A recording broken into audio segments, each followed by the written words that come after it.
प्रधानमंत्री नरेंद्र मोदी की ओर से केंद्रीय कर्मचारियों के लिए यूनिफाइड पेंशन स्कीम लागू करने के निर्णय का रेलवे के विभिन्न कर्मचारी संगठनों ने स्वागत किया है और प्रधानमंत्री नरेंद्र मोदी का आभार जताया है। रेल यूनियन नेता मनोज परिहार ने बताया कि 1 जनवरी 2004 के बाद रेलवे में लगे कर्मचारियों को पेंशन बंद कर दी गई और नई पेंशन स्कीम लागू की गई थी। इसको लेकर हमारे केंद्रीय नेतृत्व में लंबे समय तक संघर्ष किया गया और करीब 20 सालों के संघर्ष के बाद आखिरकार हमें सफलता मिली है।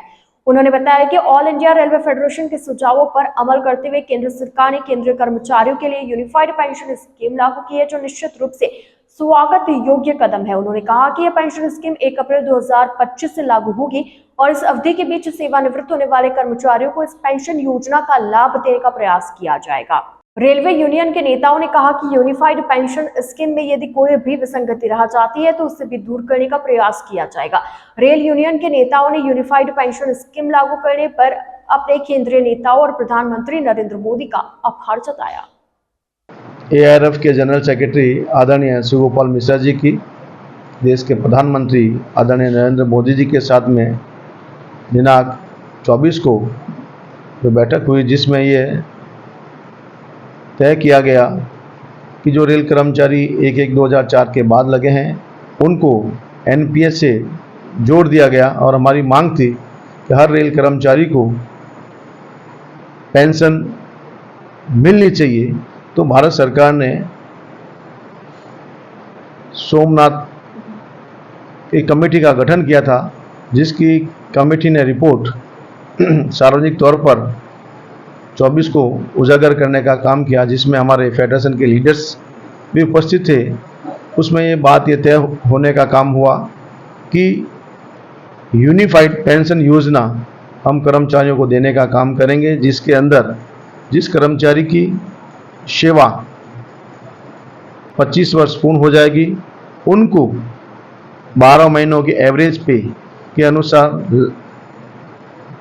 पेंशन पे का 50% देने का घोषणा भारत सरकार ने की, जिसके साथ में महंगाई राहत भी देने का काम किया। साथ ही साथ जिनकी सर्विस 25 वर्ष से कम है उनको अनुपातित पेंशन देने का भारत सरकार ने निर्णय किया और फैमिली पेंशन के नाम पर 60% पेंशन देने की घोषणा की। वास्तव में ये फैसला स्वागत योग्य है। All India railway federation, north western railway employ union सरकार के इस फैसले का स्वागत करती है।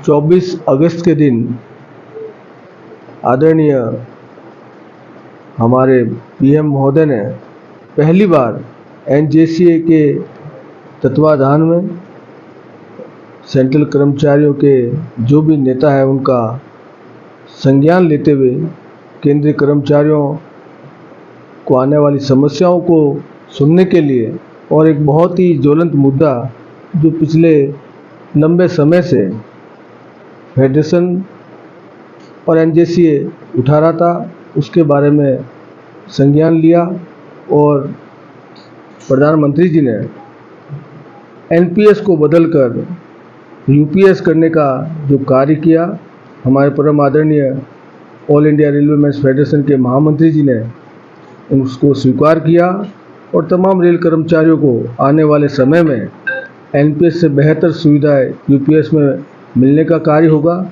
कुछ साथियों को इसको लेकर भ्रांति हैं, तो संघर्ष कभी समाप्त नहीं होता। अगर UPS में कोई विसंगति रह जाती है तो संघर्ष लगातार करते रहेंगे और UPS को भी और अच्छी स्थिति में ले जाने का भी कार्य किया जाएगा। निसंदेह UPS से आने वाले समय में रेल कर्मचारियों को, केंद्रीय कर्मचारियों को काफ़ी लाभ मिलने का काम होगा। पुनः एक बार आप लोगों के माध्यम से मैं देश के प्रधानमंत्री जी को और हमारे all India railway men's federation के परम आदरणीय महामंत्री मिश्रा जी को तहे दिल से शुक्रिया अदा करता हूं कि जिन्होंने अपनी सूझबूझ के तरीके से आदरणीय प्रधानमंत्री जी को कन्विंस करते हुए केंद्रीय कर्मचारियों को बहुत कुछ दिलाने का काम किया। उसके लिए मैं तहे दिल से शुक्रिया अदा करता हूं। धन्यवाद। जय हिंद।